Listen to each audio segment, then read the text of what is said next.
Olá, eu sou Thaís Moretz e hoje eu vou conversar com a Helena e com o Davi sobre o mercado de bebidas alcoólicas aqui na China. A Helena é inglesa e o Davi é colombiano. Eles se encontraram aqui na China em 2017 para fundar a empresa Crimson Pangolin, que produz gin artesanal na cidade de Changsha, na província de Yunnan, aqui na China.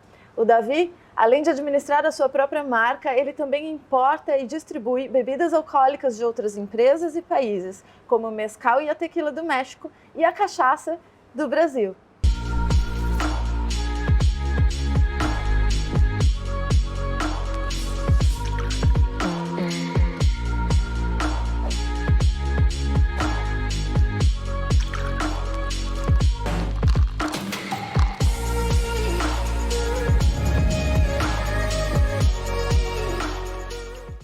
Thank you for joining us in this interview, Helena, David. Thank you for having us. Yeah, thank you for having us. Hola. Hi, Brazil. Let's start with your stories. You are from England and you are from Colombia. Yes. Why did you choose to come to China and start a business here? You go first. Well, when I was in the last year of my university, my family used to import food to Colombia. So I came here because we used to buy here in Asia aloe vera juice, coconut water, and a lot of other food additives. When the crisis in 2008, 2012 started to happen, like the currency in Colombia was really high. So I was without a job. And then in 2013, I created my own company to import food and beverage, but From Colombia. from Colombia to China. And after that, I started growing a lot.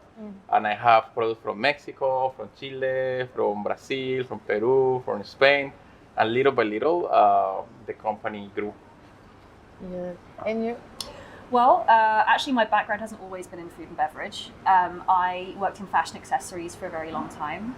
I was working for an American company in New York. And they were the ones that was the company who moved me out to China. Because the factories were out here. They had a huge office out here in Shanghai, like 200-300 people in the offices, and they didn't have a designer. So they said, okay, like why don't you move from New York to Shanghai, and you can kind of manage the design team from out of Shanghai. So I was like, yeah, I'd love to. But at the time, I think I was like 23, and for like a young sort of 23-year-old, it was like it was a super adventure. So I was like, okay, yeah, let's do it. That's basically it, and that's how I came to China. That's wonderful. And then how you met, and then you changed your career completely. Yeah, well, we met 5 or 6 years ago. 6 years ago. Coming up to 6 years ago. Yeah. Actually, we're also engaged. We're not just business partners. Yeah. We met. We started dating, and I knew that David was in the F&B industry, and it's kind of like I've always been kind of interested in entrepreneurial activities, whether it's food and beverage or fashion or tech or whatever. It's just always something that's interested me. We started to. David was kind of keen to start his own brands, I think. And I think because he was importing stuff, and he was he was not found. The Crimson Pangolin is a different company. You found. We found Crimson Pangolin together. Yeah. So in our experience with food and beverage, especially in alcohol, I always wanted to create my own brand. It's a trend in the world. Like every country right now, they're creating their own gins. They're all like it's evolving right now. Yeah, so, gin has had a huge renaissance. Like I feel like it was last popular in like maybe the 50s to 70s. Everybody kind of drank gin, but it was kind of still seen as like kind of like an old man's drink, But then recently, because like everybody's very interested in plants and everyone's very plant-based, gin is a very botanical spirit, and you can play with all different types of like flowers and spices and plants and fruits. So I think that because everyone's becoming more aware of the power of plants and what plants can do, I personally think that the reason why gin is so popular now is because people are just playing a lot more with botanicals and plants. Yes. And it's one of the few spirits that you can use local plants, right? So or Crimson Pangolin is made with local botanicals. For example, we have this one that has tea, It has hibiscus, it has lychees, Rose teas. rose Yeah, teas, yeah. and we have this one that it has citron peppercorns, it has lemon different pepper spices Haina. and stuff like that. So in any country in the world, you can use local ingredients to make Local a gin. ingredients Yes. from China. Yeah, because And the thing with gin is it's not like tequila has to be from Mexico or like champagne has to be from a certain part of France. Like gin actually can be from anywhere. You know, as long as you you know kind of, and as long as it has junipers, you know, it can be from anywhere. So Yes. yeah. It's very nice, and it's very also fashionable that you have your own brand, and it's. I think you probably have complementary skills to do this Yes. business. Yeah. And tell me a little more about how difficult was it to start your own company here in China? I think you don't change China. You need to adapt to China. So that's the first key difference, that when people come, they try to bring their own business model, their own brands, their way to do business. But when you are here, you face with a lot of regulations, with a lot of cultural barriers. So in the beginning, you had to have a lot of patience, and you had to do a lot of understanding, like how you're gonna do business in this country, because it's a totally different mindset and rules. But once you understand them, you start to see like everything's really clear here. You need to just go through all the channels. Yeah, everything's like a jigsaw puzzle. Like if you have everything kind of like all into place, because the process is very bureaucratic, right? As it is everywhere in the world. But like I feel like in China the bureaucracy is kind of ramped up a little bit. But as long as you have all the right things in place, then it's as easy as anywhere else, I think. And you had help from a lawyer or a consultant. Your background probably helped because you did imports and exports before, right? I think yes. You need to get a consultant or have a lot of experience. Like once you master any project, is really easy to make. Like I would say, like China is the only country that you can make all your dreams come true, because the Chinese dream. The Chinese dream, right? Made in China. Made in China. Yeah. It's because they have it's the factory of the world, and it's a lot of good opportunities. So your MOQ, your ideas, the customers, you have a really big base to do it. So if I started a project in another country, it will take me ages. What I do it with China, it's super easy. Like the factories for the packaging are here, the printers, like the label ingredients. makers, So it's super fast. And one is like China is the best in the world, is like the digital payments. So everything now is super digital. So I think between other countries that still haven't adapted with like WeChat Pay or Alipay, that are the two digital payment platforms, like it makes everybody's life easy. Yes, we are going to have many other talks about technology, because it's very important, and I think China is a reference for this.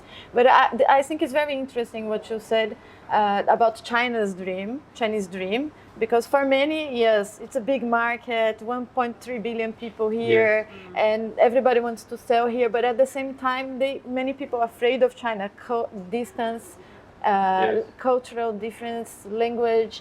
So what is your advice for Brazilian people, for instance? I honestly think that China is a huge country, so every province or city are super different in taste, in culture. So it's better to choose. You are focused in Shanghai. You're not focused in the whole China. We do have distributors all over China, but we have to think about if I'm going to do like a tour, for example. So like I often do tours around China because I've got very much into bartending, so I do a lot of bartending events. Whenever I go to a new city, I always try and figure out kind of what the nightlife is like, what do people do after work, how's the work-life balance, is it the type of city that goes for after-work drinks? Because, you know, for example, in Shanghai, after-work drinks aren't really a thing. People tend to just kind of go home and spend it with their family, and people party at the weekend maybe. But but post-work drinks aren't really something that people do. But if you go to like Chengdu or Chongqing, or a city in Western China, then people after-work drinks are a thing. Like 5:30, 6 p.m. people will leave work and will go to a cocktail bar. It's a very normal thing to do. Many older guys, they drink a lot of baijiu and these business meetings. But for you, your target market is the younger. Is it foreigners? So is it Chinese? We are focused mostly when we make our jeans, we focus more in the Chinese market, obviously Chinese people. because the Chinese people is the one that have the population and is growing. So right now, China is happening something really interesting. There is like the older consumer that is like the traditional consumer that they only drinks tea and they only drinks baijiu, but Guangzhou or something. But Guangzhou. they try new drinks. They try, they're more but conservative. they're super conservative. So people that the mindset is there, it's a little bit different. But the young generation is the one that is growing a lot. So they are like Chinese people that they went abroad, or like they live in the biggest cities like Shanghai, Beijing, or Guangzhou, and they get the taste of new stuff. And the young generation doesn't want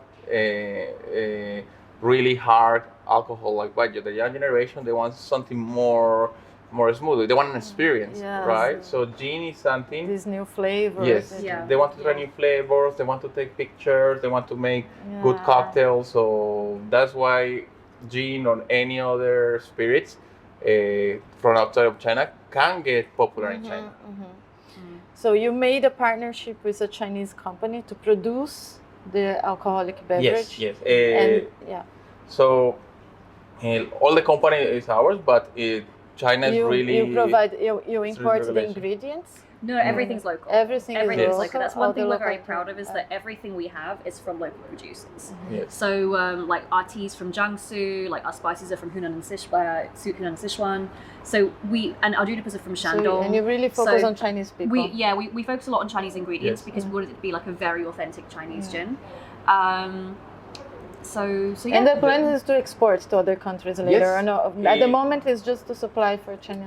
We exported in 2019 to Austria and to Estonia. And last year, obviously, we wanted to export it to Canada and Dubai, but with the virus, everything was canceled. Yeah. But I think right now the world economy is getting better. Like it's our international sales went down, but the China sales went really up. We had a really good year last year. I was going to ask you this question because in Brazil, I was reading the other day the consumption of alcohol increased a lot during the pandemic, especially the shopping online beverage increased 93%. That's crazy. Yeah. Wow. What about your business? Well, what are the impacts? The first 3-4 months, it was really difficult because everything was in lockdown, and I think right now we are benefit from that because the government was really strict with everybody and every business to have a quarantine. But you can see that right now there is no virus here, so they really do the best for the people, and that helped us a lot because internet consumption just grow. A lot of e-commerce also start to grow. Yeah, e-commerce. So you also distribute to bars, yes, restaurants, and online. Yeah, so we do a few different channels. Our main channels are bars, so we use distributors for that. We also have. So we also use external retailers as well. So like there's a few different websites in China where you can buy alcohol, obviously also including Taobao and things like that. And we've also just launched our own WeChat store as well. So it's really a mix of things. We have a couple of really good B2C channels, but mainly it's B2B. Yeah. And can you share some numbers, like how much you invested? If some Brazilian companies wants to come to China and do their own business, cachaça or something else, how much money they need to put in this? Okay, to so be successful? This is the thing. First of all, you need to understand the culture. This is the first advice. You need to adapt. Yes, you need to adapt. Yeah. You cannot change the Chinese people. You need to adapt what the Chinese people like. So I put you an example. Like long time ago, I imported aguardiente. That's a Colombian spirit, really similar to cachaça and e-flavor. But in Colombian culture, we only drink it for shots, right? When I bring this, nobody in China drinks for shots. Everybody in China it tastes something new. So what I had to do, we had to change our strategy. We had to do cocktails that they were more with the Chinese paradigm. We do cooking lessons. We try to get all the Chinese to get together to all the types of educations that we need to do, like ingredients, taste, because sometimes the Chinese people doesn't know what is the spirit about. So I guess understand the culture, I guess have a lot of marketing and education, and there make something that they can like. So you need to invest in market research. Yes, you need to. You need to do market research. You need to also do events. So it's not only just a lot of suppliers, like international suppliers, they think that I just send my product and it's gonna sell a lot, and they say like no. Competition is also it's competition, and it's making brand awareness is also a really big thing as well. So like if people care about famous brands here. You know, they're like, okay, like what can they like names. Yeah. So building up your name and building up your brand is something that is genuinely something very important. Like a lot of importers, exporters, they think that it's only 1% of Chinese people they drink my product, I enrich. No, it doesn't work like that because it's 0.001%. Yes, but the reality is not, because you're competing with a lot of brands, not only international, but also local brands. So you need to adapt, and you need to do like a lot of events. Invest in marketing, invest in social media, have really trustful partners that you can like go bar to bar, hotels, restaurants, do streamings. If you only send your product here, it's not gonna be drinking. Yeah, so the local presence in the market is very important, not just export. Yes. If you don't hire someone to be here doing these public relations events, this is also an advice. Events are really super key. Like boots on the ground. And understand that no matter the product that you bring, you can be famous in your country, but here you start from zero. You are the same as any other brands. So this is good because it means like even small companies can get super successful in China because you have to build from scratch. Yeah. So just as a reference point, like we are now selling the same as international gin brands here, and just because it's just been us, and same it's amount of sales. It's the same amount, volume and volume bottles and things, and it's just because everybody starts from zero, So I mean, even though another brand from like Spain or England or Scandinavia might have a bigger marketing budget or something, because they're only relying on their international distributors to distribute here. They might not have the budget or whatever. Yeah. So like we as a tiny local brand are now doing the same volume as they are. This is wonderful. So this is also encouraging for other people to do business here. Yes. What about cachaça and the other? You still have the Crimson Pangolin is very successful now. Yes. So, and you also have a side project that is a trading company that imports and distributes. So we focus because I am Latino, so I bring Latino experience. So we have tequilas, mezcales, we have some piscos, aguardiente, and cachaça we have. So this is the thing. All the Latino spirits, we are not that famous like Chinese. They have a long-term relationship with England and France, so they know what is whiskey, they know what is cognac, and they know what is wine. They have been 200 years here. We just the Latinos, we only arrived like 20 years ago. So a lot of the customers, they don't know what is cachaça, right? So they don't know what is a tequila, they don't know what is aguardiente. So we start working with cachaça, especially.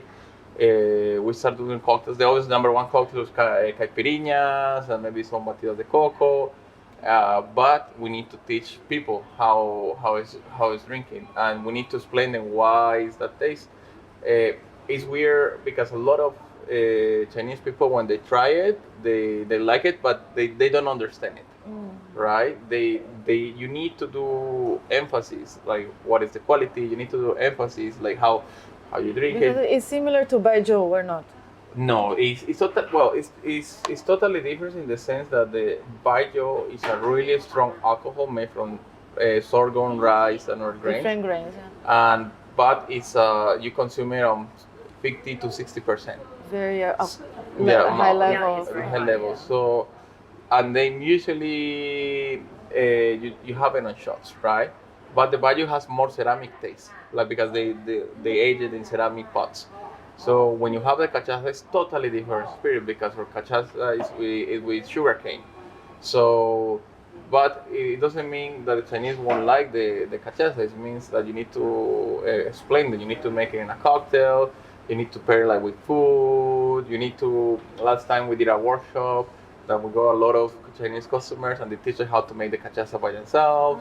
So you need to sell your culture and your brand So you can get followers and you can get fans of the cachaça. This is very difficult. I was interviewing another guy the other day about açaí, a Brazilian berry, and he said this is the most difficult barrier for him because nobody knows our products, our fruits, our drinks. So this is not just the language, the legislation, these things, but especially to make your product familiar, right? This is so. It's very nice to know that you're working to help Brazil and all the Latin American companies to become more famous here in China and sell products. For the Brazilians who are watching, they can also contact you. You can distribute. We're happy to help other brands to arrive to the market.